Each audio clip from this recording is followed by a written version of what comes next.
Ah, what's going on, everybody? It's your boy. Gonna go ahead and talk to you guys really quickly about the Real Housewives of, the Real Housewives of Potomac. Okay, my plan is to run through these hoes like the hoes of y'all. So Giselle's creating a foundation line because of her struggle as a light skinned black woman. And her whole thing is a mineral line for all women, more or less, well, just all women of color in general.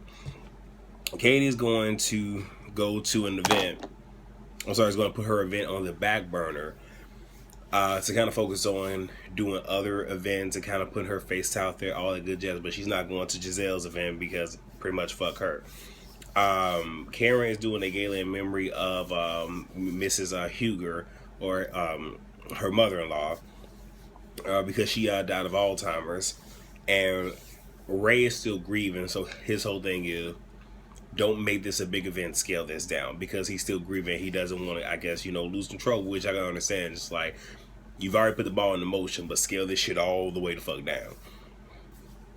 Giselle's focus group, her friend apologized to Karen and Charisse about how he acted at her little crab bowl thing, Virginia.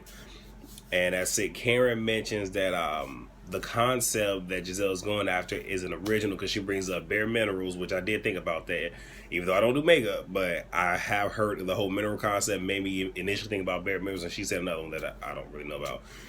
But she's willing to support her. Karen wants the men. Karen talks to Ashley. Well, Ashley talks to Karen. And they're going back and forth about the issue, not really getting where Karen's whole thing is, let's let the men talk about it, and maybe you'll understand it from that point of view. But no resolve. Excuse me.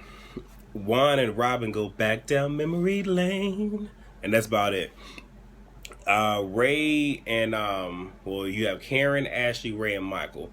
Ray whole thing is, and he's like, I assume that my wife will be wearing skimpy clothing, and I don't want another man to see her like that. But that was key. You assume, which he had all the right to. But it was one of those where both men stood their ground, and it got to a point where Karen, because he was like, I wouldn't have had a problem with it had it been on the other foot, and Karen's like, oh, that's because you're a freak, and they laughed the things off. So it was one of those where, to me, it seemed like production might have went to her and told her, why don't you have the men talk this out? Because it just seemed like, even though Ray was trying to stand his ground, bro, you got nowhere. Really got no fucking where. And the men decided to shake on it, and that's the end of that. It's the gala. Katie shades the event to Renee's, like, so this is the gala that she was talking about in her living room. And she didn't have time to work on my project, but had time to work on this. Then Giselle and Katie talked. And, Katie is trying, she has some bad actors. She should have just told Giselle, I didn't want to fucking come to your motherfucking event. But, I mean, again, she had the battery in her bag. I guess it was enough charge just for her to go off that one time, but whatever. The girls talk about the golf game, minus Ashley and Michael, or Ashley, because they aren't there yet. And Karen, pulls Ray into the convo, pretty much saying how Ray shut the shit down. I don't remember it that way, but okay. Now, Ashley is fashionably late. I will say, I think this was, and conveniently enough, she comes during the speech. I believe this was all production, because again, we all know this is reality TV, and many of them have time tables in which they need to arrive. So her being fashionably late, I highly doubt that it was intentional. Whatever.